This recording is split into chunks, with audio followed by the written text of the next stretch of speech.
How many times have you heard somebody say, "That's just how we've always done it"? Today, we're examining the struggle between tradition and progress, and how power and control influence our capacity to expand into new opportunities.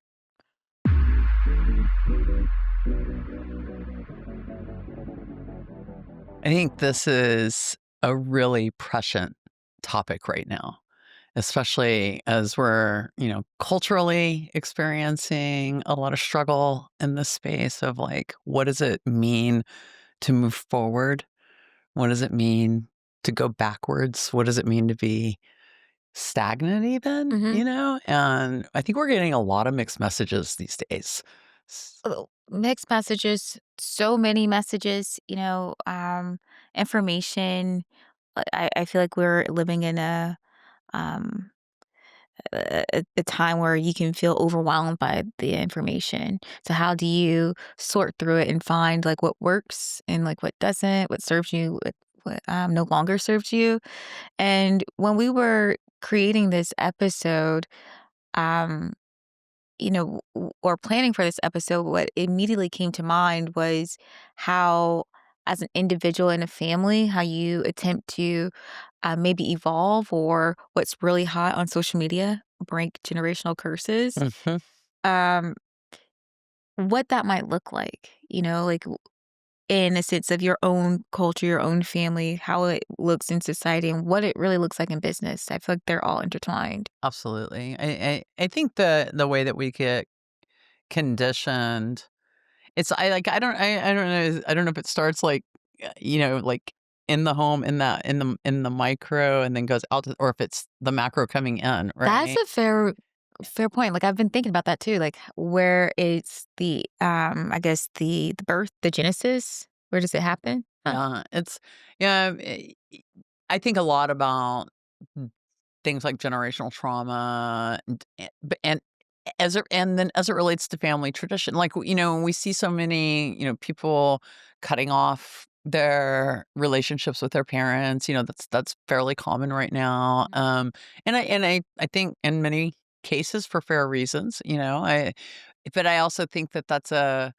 it I question sometimes. I know it's self-protective, but I question if it's actually truly healing Mhm. the trauma, to do that, and so there's in terms of the generational aspect of it, right? It's more like an avoidance, and so I think that, I look at things like I think when I was a kid, what were the family traditions that mattered to me that I wanted to carry forward, or are there any? Like what did I carry forward, from my growing up into my adult life? And honestly, there's not there's not a lot of them, and some of them I miss, like, some of them I actually do miss, and so I think it's interesting, like, that evolution, at least for myself, on a personal level.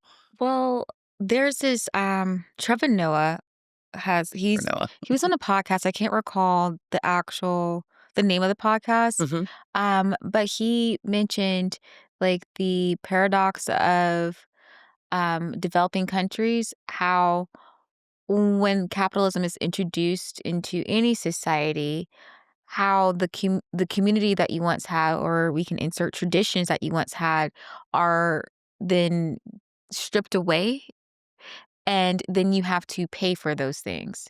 So I was thinking about, Interesting. um, as you were sharing, like you really don't have like much that you've taken with you. I was thinking about that myself. Like, what exactly do I do that is like a tradition from my family? And I long for it, but there's not any practices. A big key one, and me and my cousin were very close. We were have we're like sister cousins, right? And we talk about when we were little, we used to have giant family reunions. And I know I've shared this with you, and Yeah. you've said that, when you go home, you actually do have a lot of like family and community that comes together. But Mhm. I just don't experience that anymore. And when I was a kid, it was like we'd have these reunions where all the aunts and uncles and cousins and, people that maybe we only saw them at that reunion, at that event, but it would be, 50, 60, 70. I mean, it was like everybody in the family would show up. And we did it. consistently, I think, maybe until I was in my early 20s is when it started to fade out. Mhm, But what you just said about capitalism and that's also when I think about when my dad, for example, really started excelling in his career, when everything started we started to become more fragmented based on status.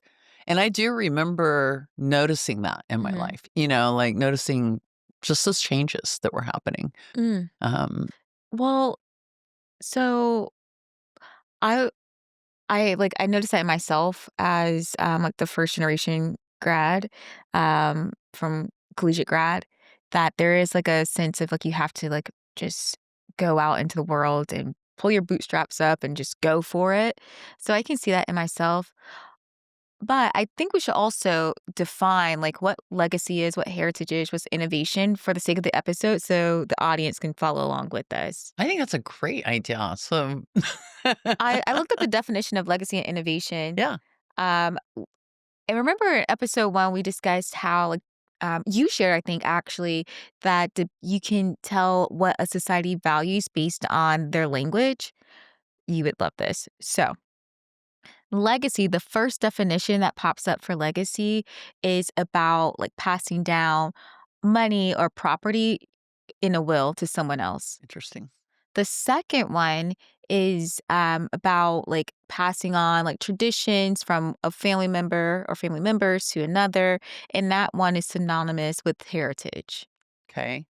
And the last one, there Uh-huh. was three, is I'm waiting for one, so I'm curious. education. So a Interesting. child attending their parents' university or college. You know what I think is interesting is I feel like especially in the last decade, and especially with the amplification of sort of social media presence, that legacy also includes how somebody leaves their character. Mm. And I don't feel like that's included in that, but Maybe we really don't value that. how I think I think that we actually are beginning to, and that's why I think it's come up more and more. Is sort of what is the legacy you're leaving, or what is the legacy you're destroying? Mhm, What was handed down to you over and over again that was upheld, and maybe for good or for bad, right? Whether you're again like taking away something that was generationally not healthy, mhm. but also we see sometimes people take you know get sort of privileged legacies and don't do a lot with them. Wow. So that's interesting. So what did it say about innovation? I have a really I've written, uh, several articles on innovation and, it's in the title of my company. So I have a personal relationship to it, but I'm really curious the definition that I you came up with. mean, w I am certain that the way that you would define innovation would be more than what was in my Google search. It was like, there was 3, but they were all the same. Essentially just introducing a new idea or a concept Yeah. to an audience over and over again. In different ways, they said this, um They said the same thing, but in different uh ways, sort of. Yeah, I don't think that I mean, at a core level, that is really the truth. Mhm, But the thing about innovation that I think probably all 3 of the definitions might miss, and what tends to scare people about it is it's change. It's not just introducing something new, but it's actually, introducing a shift or a change that's gonna happen because and a lot of innovation revolves around problem solving. mhm, It's like, "This isn't working right. We need to innovate the process, the solution, the product, the tool," whatever it is. It's a innovation of, taking something from one step to the next step, right? That's innovative. But I think that when we talk about innovation in a more abstract way, right? And we think about innovating the way that we live or innovating the way that we think or perceive something, expanding. I think of innovation as expansion also, like not just change, but also expanding. And so, yeah, I'm not surprised that the dictionary definition sort of keeps it very simple. very simple. When I so as you were sharing your example of, like, your thoughts on innovation, I was thinking about what is something that, um, like if I can find a tradition that we used to do and, like, how, like, I would innovate it or if I attempted to innovate it, what would that would look like? And then before we go to break, I want to know your thoughts. For me and my family, um, I would say that we really well-behaved kids, very well behaved. Go out into the world, no one's touching anything, they're quiet, single file line, yeah. But as an adult now that have grown up in that, like, I think to adults, we were good little kids and that's fine, but there has been some like, being seen and heard has been really stressful for me, Mhm, because I had to be performative. mhm, And a way that I, as an auntie, as a rich auntie, what I try to do is like allow, when I have my nibblings, like, hey, as long as I can see you, you're okay. mhm, And know that I am home base. I'm the home base for safety. So we can go out like maybe like a 6 foot radius and I can see them, they can see me, and they can be a kid. And then I can also be a present guardian to go up to them, like if there is like commotion and make sure that they are safe and the people around them are okay. Um, it, that's like one, like I guess, legacy, I guess legacy concept or aspect of like being Black in America, being having good kids. mhm. But then, what does it look like into adulthood? What about you? That was very interesting, actually. It made me think of a whole bunch of things, including my own parenting style and my daughter's parenting style, which is very different and much more aligned with how you just described your aunting style. And it makes me happy. I'm really pleased to see that shift and that transition. Um, let's take a quick break, and we'll pick back up with my thought on that as it relates to me personally, though. All right, I see. All right, and we're back. And Shaniqua was just sharing sort of a legacy, a family legacy in her world. And the thing that really resonated with me was the aspect of being performative. And I was absolutely raised in a performative family. But, I don't know if anybody's ever noticed that Shaniqua and I have a generational difference. Do we? Just a little Oh. just a little bit, but it's fine because 'cause we're super aligned.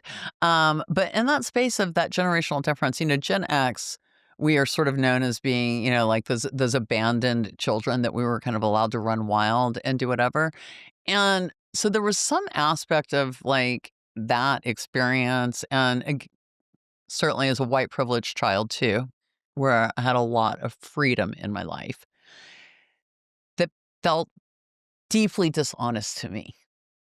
Did you not actually have freedom? No, I had freedom, and that was the key, and I think this is I don't know, I don't even know if I can make the point, but it's sort of like, I think in the '80s especially, kind of that performative behavior in general, like how we look, I used to like my parents always looked like the Reagans, like just never messed up and everything was perfect, and, our home, I mean, and it was me and my brother who did all of this work. We had no housekeepers. So, but it literally looked like we did. And, like I lived in an environment with somebody who was like very hyper sensitive to how we looked, to, what people thought.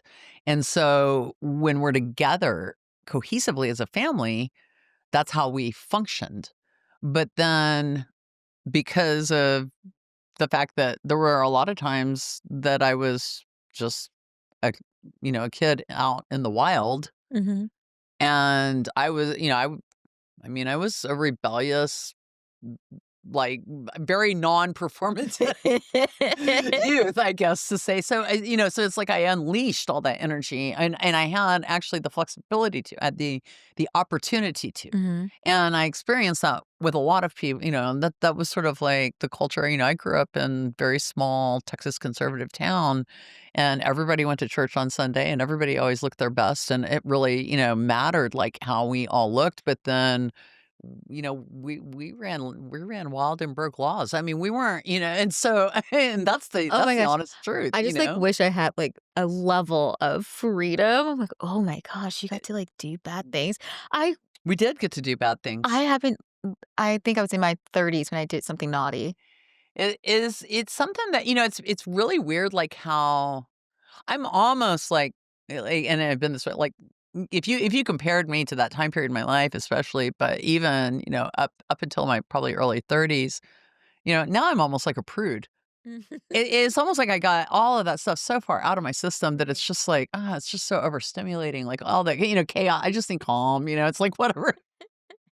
It's totally, but I really do relate to that aspect of sort of it made me think, what kind of legacy, was trying to happen there, so to Right. speak, and it's like, and it didn't, it really didn't work out. Like, I obviously, broke out and I became performative in many ways, but ways that I enjoyed. Mhm. And that's something that is another thing too. It's like I Interesting. amplified performance, in my life. So perhaps, like, the legacy was performance, but the innovation was, like, you deciding how you would perform. That I think that's kind of on point, actually. That gave me goosebumps. You can't see because 'cause I'm wearing this long sleeve, but that is empowering. It it You it took it was back. me claiming it, yeah. It was me claiming something. I mean, "Oh, you wanna perform?" Oh, reclamation, baby. Let me show I mean, I own 19 wigs. Does each wig have its own personality? They have their own names. Therefore, they do. Very much so they have their own oh my Well god, like, well, I'm gonna keep you in a hot seat okay. because I didn't look up heritage. I just, like, used legacies. I knew it was a synonym of Yeah. legacy, but how would you define heritage? What comes to mind when you think of it? It's a weird thing because I think heritage and legacy are somewhat close together, but a key distinction for me is that heritage is somehow related to privilege, Mhm. more so than legacy. Anybody can sort of have a legacy, but heritage feels, and I could be wrong, I did not look up the definition either. It just feels like it has a sense of, like, bestowment. Okay, here's what I'm thinking about heritage. Okay. I'm gonna use, brands, like retail designers. Okay. When I think of heritage for America, I think of Ralph Lauren. When I think of heritage for, like, myself, my family, or, like, people of color, or Black people specifically, I think of Levi's jeans. So, I think it's like Levi's are just like a good workerman's jean. Yeah. You can keep them forever, but Ralph Lauren just feels like you have, like, the luxury, to enjoy a game of polo. You can go to Well, that go shoot aligns it. with my thinking on privilege, and Yes. also the, heritage, like, inherit, like, Mhm. that's, again, bestowment. That's why I gotta Yeah. have that sense of what that is about, I think we could, like, extrapolate that to, like, universities and sort of the heritage gatekeeping. Mhm. Not being able to get into a country club or not being able to get into a school without having provenance, if you will, or, these types of things that I think live in the heritage space. Tracing your heritage back to, like, the first settler or the first person to come to America. Yeah, I I feel like guess there's that aspect too that's, like, big in New England. I mean, I Or definitely my family has done that heritage, through I think it's, like, through the Mormons, they do, like, they have, like, the biggest registry of family heritage, I guess that makes sense, but, but they had that done and traced us back to, like, I don't know, the 13th century, Mhm. like, in Scotland, or at least on my dad's side, Yeah. the patriarchal side of the family. I'm actually really more curious about the matriarchal side, like, that lineage is, to me, way more, interesting, and probably it feels like my dad's lineage is just, like, the straight line, like Yeah. I mean, if you want to, give your biometric data I over do to not. 23andMe, you still have a chance. Yeah, They may give you a discount. I do not. I do not. I'm not that curious. So, we what are like, what's some when you think of, like, when it comes to business, what does legacy, what's innovation look like in business?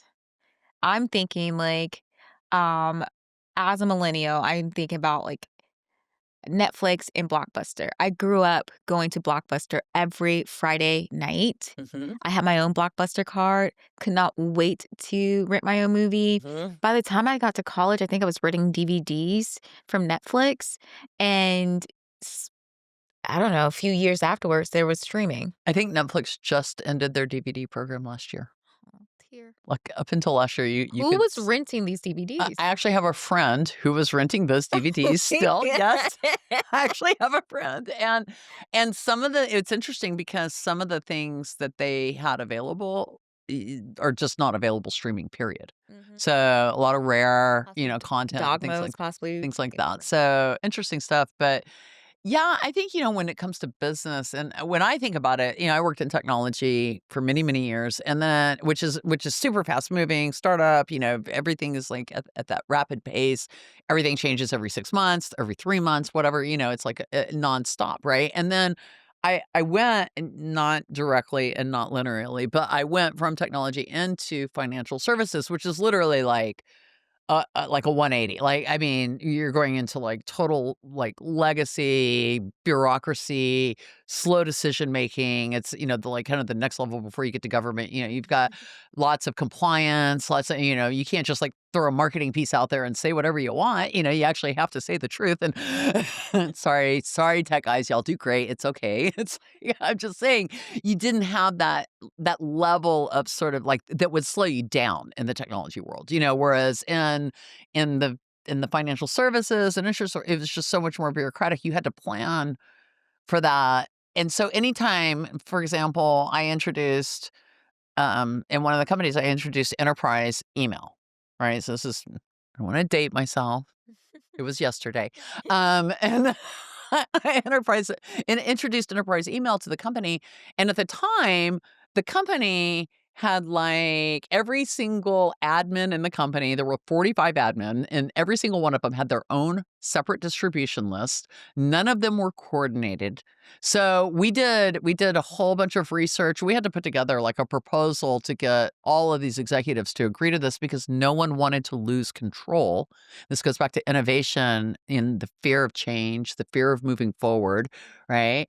But we were able to show that on average, a producer in the organization that we were sending emails to, on average, was getting 15 emails a day from our company because From they internal? from like, these were going out to what would Oh, be our clients, right? Like, oh. these would be, like, our clients, and because we had so many different uncoordinated distribution lists and so many different people everybody wanted to control their own list. They wanted to control their own messaging, and, we had to prove the pain. We had to prove, like, this is like, whatever control you think you have, you're actually creating chaos for your entire customer Mhm. base. And they hate it.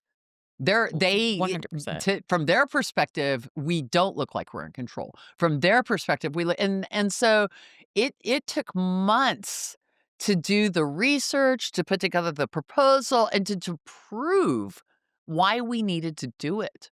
To get, this and it was a large organization, it was publicly traded, so it was but it was one of those things where we were already decade behind, what every other, business was doing, and we were just trying to, like, do something that was gonna put us in the right, protocol, basically, like, just and it was a huge challenge, and it's so some of it was, like, holding on, some of it was fear of change, some of it was holding on to control, Mhm. some of it but at the end of the day, the innovation was simply, "We just need to improve our email processes," like, it was really So that simple. simple. Yeah. Yeah. Oh my gosh, that sounds like it was a headache, and but you were able to convince them to. Honestly, it's like one of the things I'm, like, the most proud of, like, that I've done in my life because it was a headache, it was a challenge, Uh-huh. um, but we knew we were so committed to what we were doing, we knew that we were right, and we were so willing to do the work to prove it. Mm. Like that was it was really rewarding, to be able to see the data in black and white Mhm. and to show it to people and to have it be irrefutable. Yeah. We really, really did the work, and it wasn't just it was my team, like, everybody, like, had a stake in it, and everybody, like, really brought forth the energy, and it was super powerful. It was a significant change that, like, at an enterprise level, it's like one of those I would tell my team all the time, it's like, most teams come into environments where these things are decided and set. Right. You don't get to build it from the ground up. Like, to me, it felt like we got to build something, like, new and fresh and really have influence. So, it Mm, was great. that's refreshing. Yeah. I was thinking about, like, in planning, I was thinking about, like, how does legacy serve us in business and how does it not? And, you hit a key point that I was thinking about, like, um, it does not serve us when we have the inability to pivot, when there's resistance to modernized practices and, lack the urgency to meet new market demands. Yeah. But legacy does serve business and like trust and loyalty with the brand, long-term vision for the business and like reputation. So we I talked about reputation yeah, earlier. I definitely think legacy for business serves business culture. Hmm. If you build and develop a strong business legacy, that's gonna come through your culture, and it's gonna be expressed through the brand holistically, and that's where I think the most and when, like, if it's like I bring up because I swear to God, they were just in the news recently again, Boeing, it's like, Boeing had a legacy of greatness, Hmm. right? And that legacy actually served their culture for a really long time, and then they performatively shifted their legacy without telling anybody, Mm. right? And we saw the incongruence and the misalignment that happened and how that impacted their culture. Right. And they really lost out on, I mean, we can ignore sort of all of the obvious, everything from being investigated by DOJ and fines and, all of these things. But if you just look at the cost of, like, losing out on that cultural loyalty and trust of your employees and the people that, I mean, even at that level, it's a really huge waste, like, something I it's just so hard for me to always understand. I promise y'all I'll find another company to talk about other than Boeing. I promise. Well, um, we're coming up on time. What is a takeaway that you'd like to share with our audience? I think my takeaway is I really want to be more thoughtful about tradition in my own life Mhm. and what that actually means for me and my family. Mm. Not in a, performative way and also not in an obligatory way, which I think is something else that people struggle with, but in a way that, creates foundation and support, kind of in that how a legacy in a business creates that culture of trust and, loyalty. It's like, I think there's ways that tradition and family can help us be more connected, and so I wanna think about it more in those terms. Mhm. That's beautiful, Stephanie. I was thinking, so to me, legacy feels like memory emotion. Like Mm. we're calling on the past and it's like it's alive. The past is alive. And innovation is more of like imagination with direction because I feel as Mm. the younger generations coming up, they're we're raised in that legacy and then we're daydreaming about what could be, but we're directed by the past. We're directed by the legacy, the heritage, and what worked or maybe did not work for us. And innovation can help shape the future, which would then become legacy emotion again. It's just cyclical. So I feel that this really fits in well with more of the emotional side of how people change because um, legacy and heritage feels more like religion. It's like Hmm. difficult to let go of when you're thinking outside the box. I think that I loved your both of your 2 phrases. I immediately was like, "We need to put those on T-shirts." Uh, it's like perfect. Check for our merch, y'all. Okay, But but I yes, yes, I absolutely agree. I think that's also quite beautiful. This is a the very I like the direction that Mhm. this conversation went. Really enjoyed it. I'm curious what our audience is thinking and maybe if you wanna share, a little about your own relationship to legacy or innovation or, you Mhm. know Share it with us in the comments. Make sure you like, comment, subscribe, share with your friends and family. We appreciate you joining us for another episode. absolutely, we will be back. See ya. Bye, y'all.